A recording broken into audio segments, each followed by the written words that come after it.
All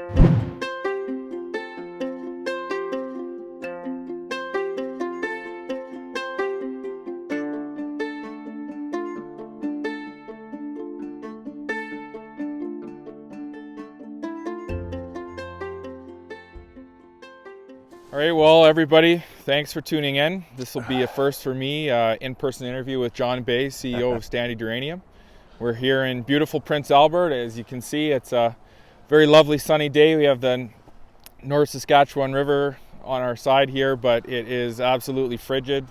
I am known for my long interviews, but I'm wearing a hat on purpose this way. I can't be long today because I'm going to freeze my ears off. But Jon, great to see you, be able to interview you in person. Yeah, thanks, John. Nice to be here in Prince Albert.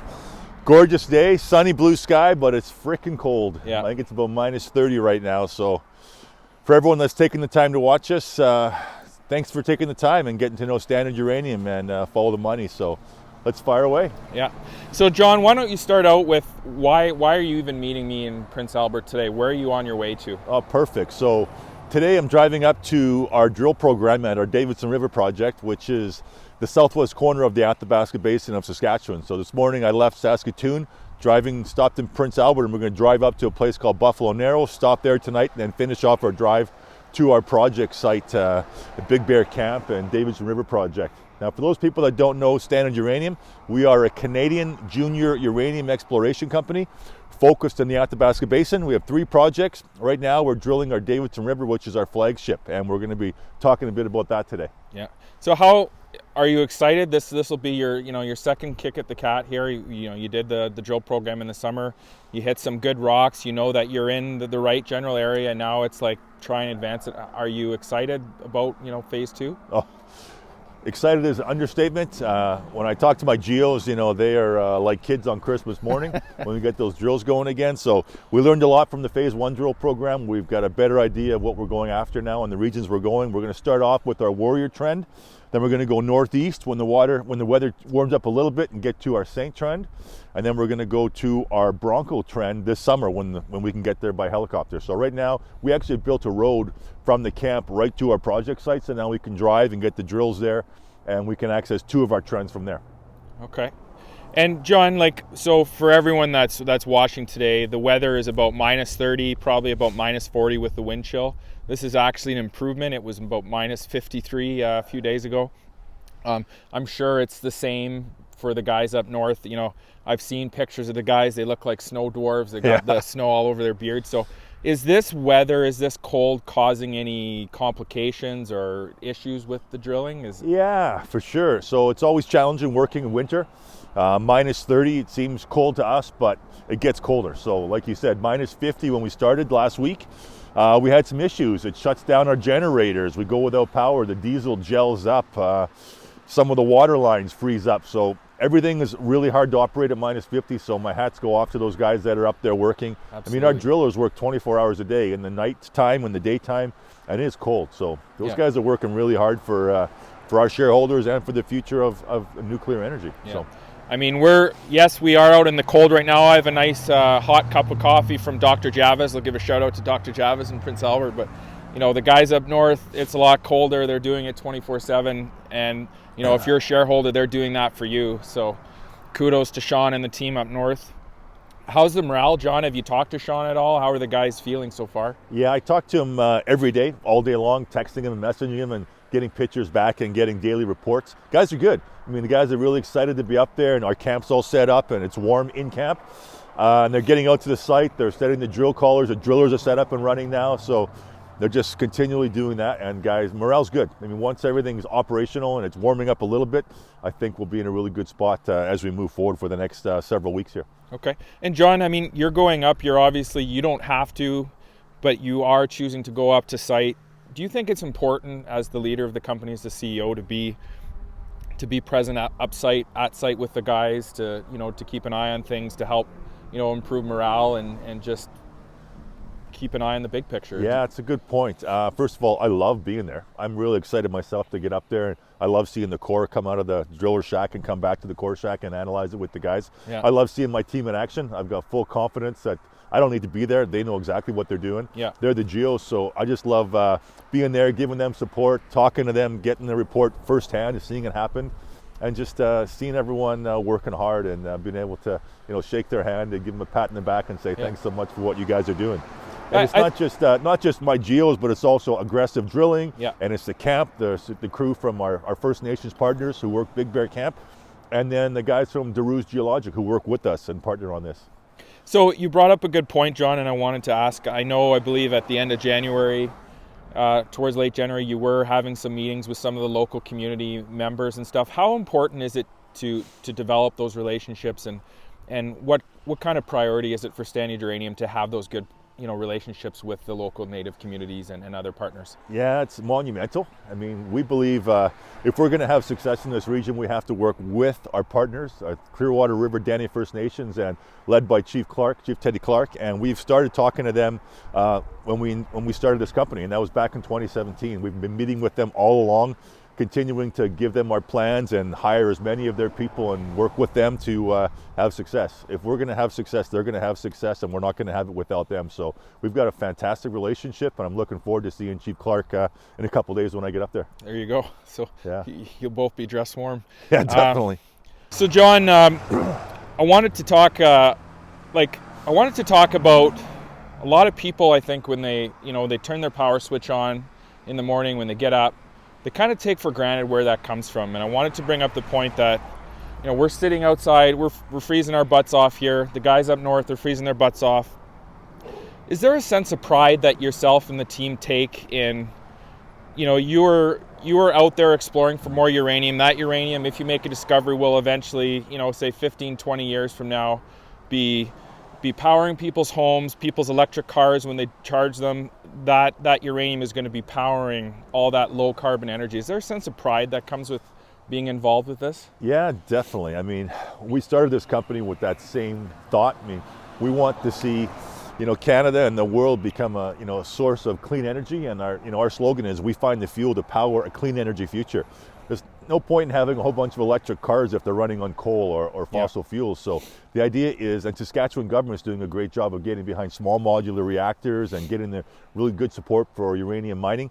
And for us, as you mentioned, we've got to make a discovery, but that's what we're doing now. We're working hard to find uranium, which will go to make the fuel for nuclear power in the future. So we love that. That's our theory, and that's what gets me up every day thinking about how we're going to make a difference in this world. Absolutely. So if you're at home watching this in the comfort of your home, especially if you're in Ontario, Canada, a lot of your electricity is generated by nuclear. It's guys like John and the team. They're going to be up north. Sean and the team will be up there freezing their butts off to find the next uranium deposit that will go to powering your house. So it's important to keep in mind. John, let's switch to the macro side for a bit. Sure. We had the Cameco earnings call this week. Yeah.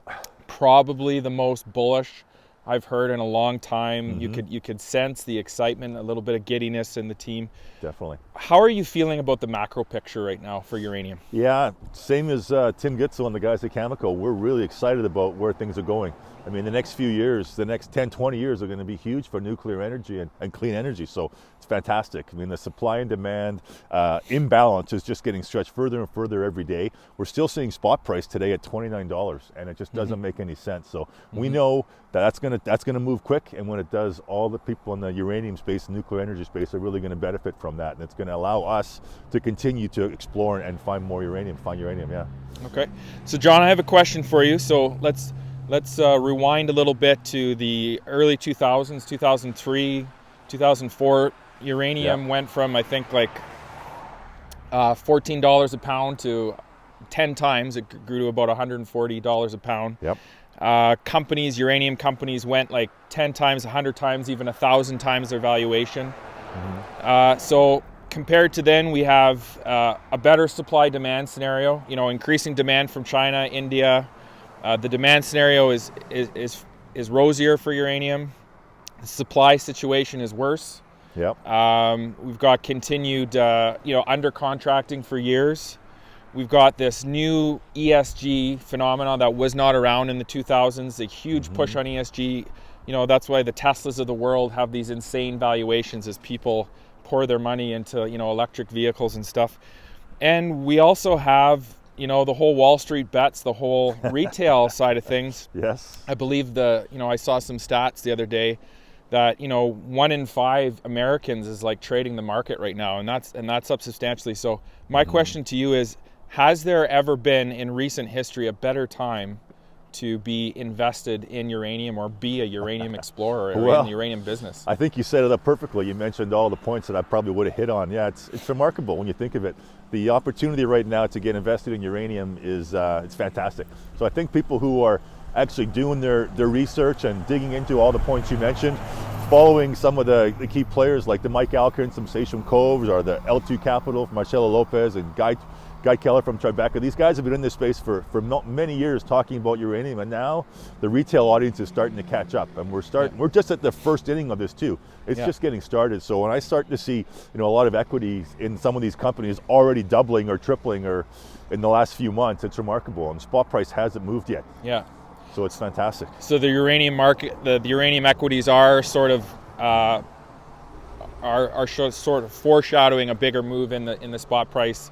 Spot price hasn't moved, but you definitely have seen the uranium sector. Denison Mines, fourth highest stock traded yesterday. I mean, it's a uranium stock. Do you think that some of this stuff we've seen in the U.S. with GameStop, could those traders eventually move their way to uranium when they find out about it? I still think it's sort of an obscure market. A lot of people don't understand it. A lot of people aren't aware of the opportunity. But do you think that could change and really propel the move, you know, higher? It definitely could. I mean, the uranium market doesn't need that though. I mean, the story already is so incredible, but that could happen. It could happen, and we could see another big push. I mean, when you think about, you mentioned Denison.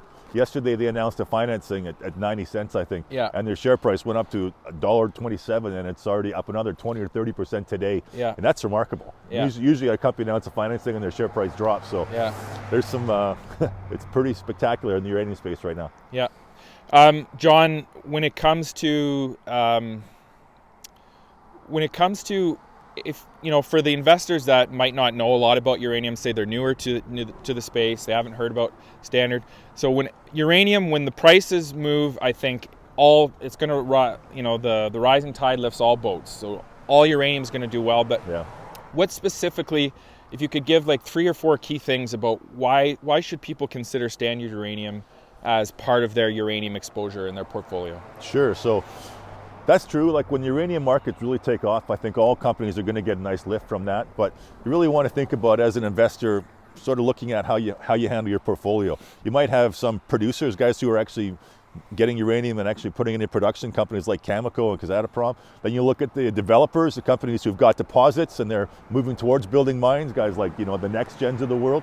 And then you look at a company like Standard Uranium, where we are pre-discovery. And when you look at where NexGen is today, you know, they're trading somewhere north of, I think they're almost a $2 billion company now. Their share price is upwards, I'm not even sure what it's sitting at today, but it's substantially gone up in the last few months. Yeah, big time. Where you go back in time when they made their discovery, you know, they were a 25, 30 cent company, and now they're up in the, I think, almost $5 today. So the opportunity for a company like Standard Uranium is to invest with us pre-discovery, and if we make that discovery, that share price could skyrocket up, and we hopefully will be in the same spot where NexGen is in a few years. Yeah.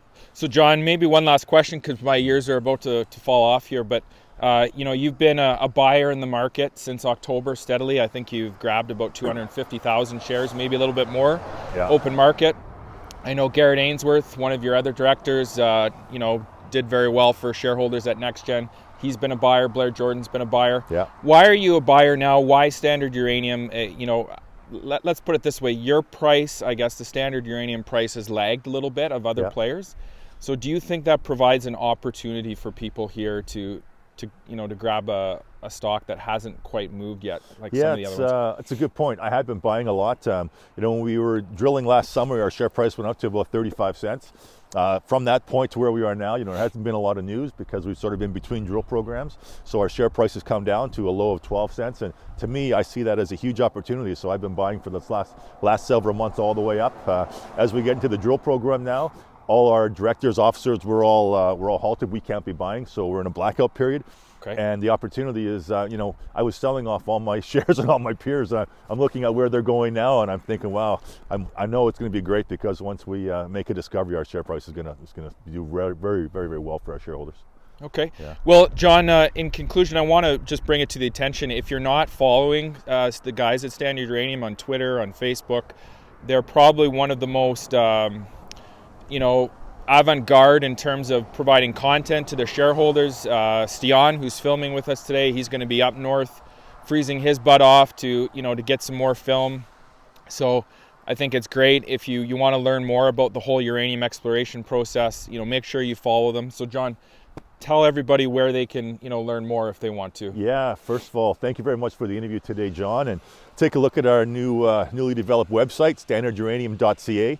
From there you can find links in our media section, or you can follow us on Twitter. Just look for Standard Uranium, on YouTube, and on Facebook as well. Any other social media channels you want to look for us. But we do a great job of being very transparent, taking you, the viewer, the investor, right to site with us and learning how we're doing things, what we're up to, and talking to our geos for daily or every few days giving updates. So I hope you enjoy those, share those, and we hope to have many more new shareholders coming along in the near future. Yeah. Well, John, it's been great to have a coffee with you and get to see you in person. It sure beats doing the virtual thing all the time. Yeah, it's we're nice, not on even Zoom, though the that's right. weather is just frigid right now. It's great to be in it's a Prince nice Albert change. in the sunshine, blue sky, and minus 30, and I look forward to the next week ahead as I get up to site and seeing the drill course. So really looking forward to it. All right. Well, you guys stay safe. Have a safe drive, and best of luck to you and the crew. And we'll certainly be rooting for you to make the the next big discovery. Thanks, John. Thanks, everyone. Cheers, everybody.